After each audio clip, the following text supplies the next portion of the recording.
Sold na ang mga Kim Pao Solids ngayong nag-anunsyo na ang SM Cinema sa advance ticket selling para sa lalabas na pelikula ni Kim Chiu at Paolo Avellino, ang My Love Will Make You Disappear. Nag-post na ang SM Cinema sa kanilang X page na dating Twitter na binubuksan na ang kanilang takilya para sa mga gustong makabili ng advance ticket.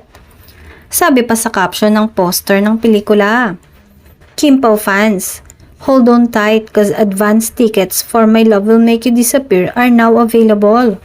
Don't miss it, showing March 26 at SM Cinema." Syempre, natuwa ng todo ang mga Kim Pao fan na nakabili na kaagad.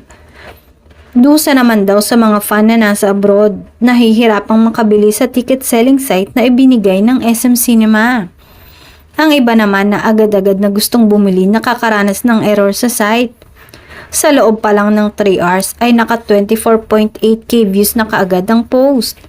Aasahan naman dadagsain ito sa mga sinihan dahil sa dami ng supporters nito.